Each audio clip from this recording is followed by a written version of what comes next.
Olá, começa agora mais um Conexão Alagoas, a sua revista eletrônica com muito jornalismo, educação, inovação, tecnologia, saúde e muito mais. E no programa de hoje eu tenho o prazer de receber Radjalma Amorim, ele que é empresário, contador e muito mais. Radjalma, seja muito bem-vindo. Obrigado, Mauro. Grande prazer estar aqui com você e falar sobre temas de relevância para todo o empresariado alagoano e brasileiro. Radjalma, você tem uma opção muito interessante, que é a veia da ciência contábil. Como é que isso entrou na tua vida? Então, meu pai é comerciante, minha mãe é advogada, e entre o transitar pelas empresas e observar minha mãe trabalhar como advogada, eu comecei a ficar curioso sobre esse tema. E daí, meu avô era contador também, meu sogro também é contador, e comecei a me apaixonar por esse tema dos números, isso associado muito ao empreendedorismo, à gestão, e também a essa veia normativa que tem a contabilidade, tanto no âmbito societário como tributário. Isso aí foi me apaixonando, e quando chegou na época de decidir, aí eu estava naquela dúvida ali entre administração de empresas, direito e ciências contábeis. E acho que a contabilidade, ela pegou um pouquinho de cada um e me trouxe ao curso de ciências contábeis até aqui hoje. Que bacana. Você sabe que eu acho que no Brasil uma das profissões que mais evoluíram no sentido positivo, no sentido de destaque, foi realmente a contabilidade. Porque durante muito tempo o contador, se eu estiver errado, por favor, me corrija, era visto como aquela pessoa que, ele emite um boleto para eu pagar. É muito mais do que isso, né? Exatamente, você colocou muito bem, Mauro. A contabilidade ela vem assumindo um protagonismo muito grande no cenário empresarial e estratégico, porque no passado se tinha aquela figura do guarda-livros, né? Aquele profissional que apenas apurava impostos. Mas em países de economias bem mais evoluídas, esse profissional ele vem galgando um papel muito estratégico dentro das organizações, e no Brasil não poderia ser diferente.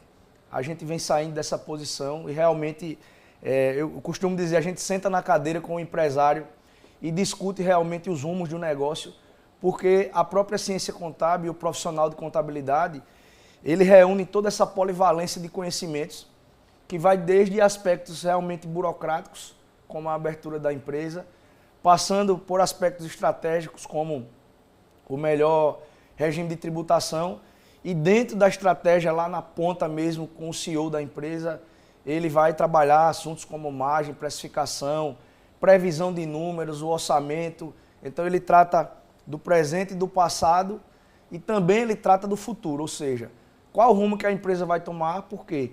Porque ele detém todos os números da empresa, ele detém toda a empresa na sua mão e ele consegue, através desse conglomerado de informações, municiar o empresário para que ele possa tomar a melhor decisão. Então dá para eu dizer, sem medo de errar, que vocês hoje fazem assessoria contábil e gestão empresarial? Exatamente. A gente trabalha assim com gestão empresarial e cada vez mais esse papel da gestão empresarial dentro do nosso rol de serviços, ele vem assumindo um protagonismo maior, sobretudo porque o empresário brasileiro ele não é preparado para ser empresário.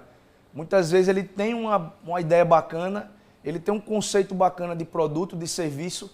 Eu costumo dizer que uma empresa ela sempre nasceu para resolver um problema e ele detém aquele conhecimento, ele tem aquela ideia, mas falta a ele outras ferramentas de gestão que ele não tem. E como ele começa pequeno, geralmente ele não vai ter um suporte, uma estrutura complexa de advogados, de administradores, de economistas, de contadores. E aí a contabilidade ela assume esse papel de dar esse suporte estratégico empresarial na formação de preço, na montagem de cenário, na montagem de um planejamento estratégico, na montagem de um plano de negócio, para que esse empresário possa ter a estrutura para ele crescer.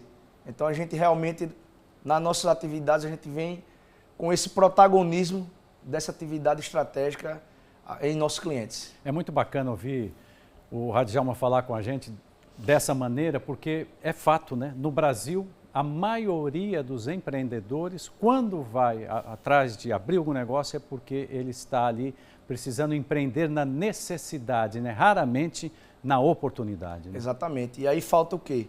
Falta planejamento, falta planejar o que é que ele vai fazer, quais são os canais de distribuição, de quem ele vai comprar, obviamente qual o regime de tributação que ele vai optar. Falta ele fazer um planejamento de fluxo de caixa.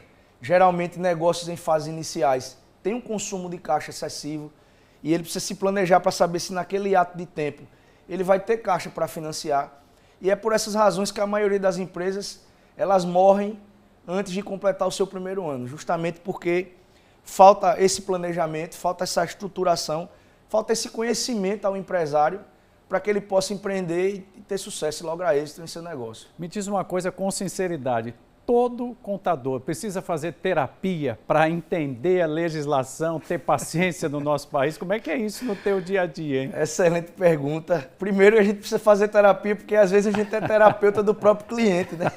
Então, além da gente ouvir o cliente nos seus lamentos, sim. Afinal de contas estamos no Brasil e o empresário, ao invés de ser tido como herói, ele é tido como vilão e ele é perseguido na esfera trabalhista, na esfera tributária, com a burocracia, além da competição empresarial, margem, volume, né?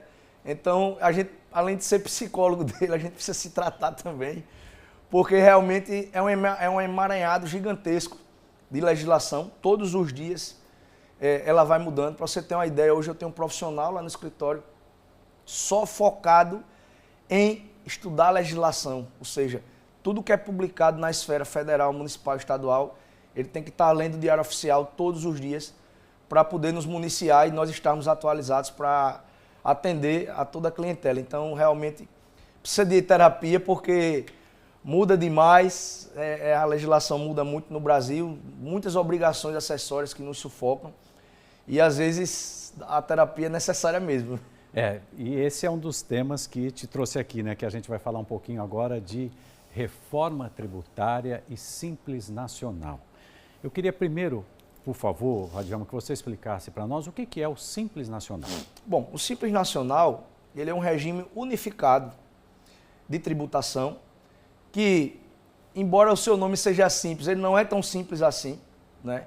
Mas, falando em linhas gerais, ele é um regime simplificado, onde ele unifica todos os tributos estaduais, federais e municipais em uma única alíquota que vai incidir sobre o seu faturamento.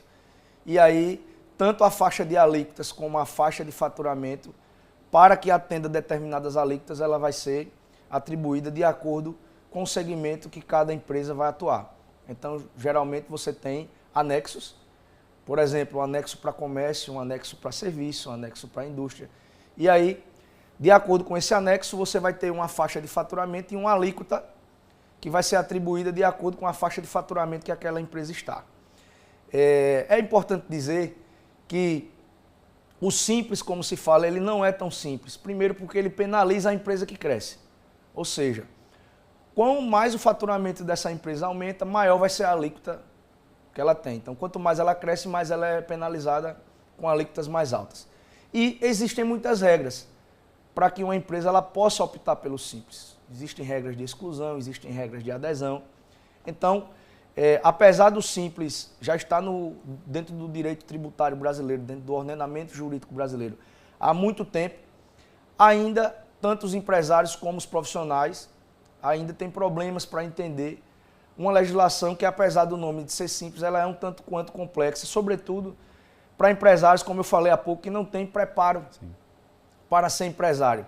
Então, é um regime simplificado, sim, que tem os seus defeitos e a sua complexidade, mas ele é posto dessa maneira hoje para o empresariado. E dá para dizer que ele foi bem sucedido no sentido de agregar principalmente os microempreendedores? Bom, fazendo uma análise curta dessa trajetória, sim, em muitos casos ele ainda é uma tributação mais favorável, cumprindo o que a Constituição Federal preceita, que é dispensar um tratamento diferenciado aos micro e pequenos empresários, certo? Então, em muitos casos, ele ainda é um sistema que economicamente ele é mais em conta do que o lucro real ou o lucro presumido, por exemplo. Mas tem casos que mesmo que a empresa esteja apta a optar pelo Simples, não é a opção mais adequada. Então, existe um estigma no Brasil que sempre a pequena empresa deve optar pelo Simples. Isso não é verdade.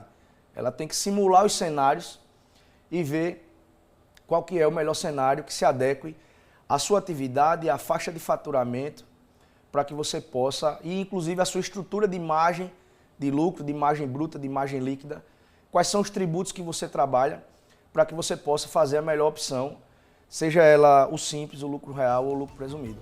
Vamos fazer o seguinte, a gente vai fazer uma breve pausa e na volta nós vamos falar do encontro do Simples Nacional com a reforma tributária e também contar a história da Pretória. Tudo bem. A gente volta então já já, um rápido intervalo e eu volto com muito mais dessa conversa especialíssima com Radjalma Amorim. Não saia daí que eu continuo te esperando aqui.